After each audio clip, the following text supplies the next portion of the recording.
3 દાયકા પછી કોઈ એક કાશ્મીરી પંડિત મહિલા વિધાનસભાની ચૂંટણીમાં ઝંપલાવી રહી છે। નમસ્કાર દર્શક મિત્રો, જમ્મુ એન્ડ કાશ્મીરની અંદર ચૂંટણી પંચે વિધાનસભાની ચૂંટણીની તારીખો જાહેર કરી દીધી છે અને 18 સપ્ટેમ્બરે પહેલા તબક્કાનું મતદાન બી થવાનું છે। 1 ઓક્ટોબર સુધીમાં 3 તબક્કાની અંદર મતદાન પૂરું થવાનું છે અને 8 ઓક્ટોબરે આ ત્રણેય તબક્કાનું જે મતદાન થશે એના પરિણામ જાહેર થવાના છે। જમ્મુ એન્ડ કાશ્મીરની અંદર અત્યારે બધી જ પાર્ટીઓ જોરશોરથી તૈયારી કરી રહી છે, પરંતુ એક એવી વાત સામે આવી છે કે એક મહિલા ત્યાં આગળ અત્યારે ચર્ચામાં છે, કારણ કે 3 દાયકા પછી કોઈ એક કાશ્મીરી પંડિત મહિલા વિધાનસભાની ચૂંટણીમાં ઝંપલાવી રહી છે। તો આના વિશે હું તમારી સાથે વાત કરીશ। મારું નામ રાજેશ શાહ છે અને તમે જોઈ રહ્યા છો ખબર છે .com।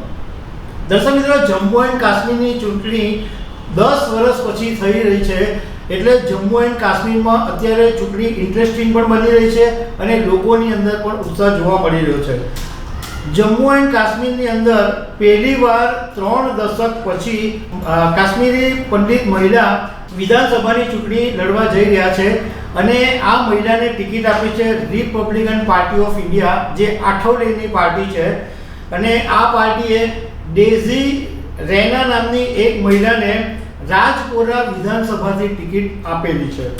હવે આ જે રિપબ્લિકન પાર્ટી ઓફ ઇન્ડિયા છે એ ભાજપ હસ્તકનું જે એનડીએ છે એની સહયોગી પાર્ટી છે।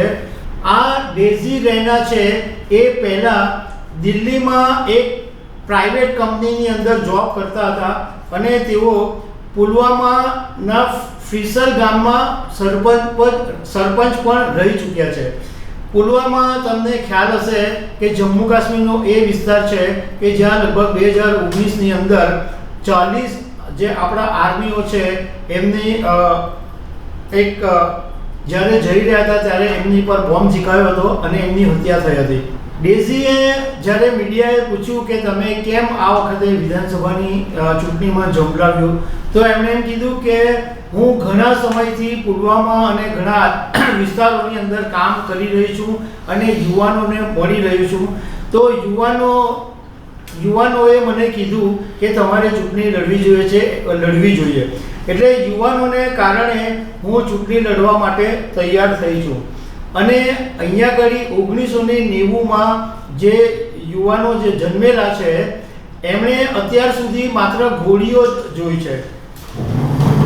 એમણે એમ કીધું કે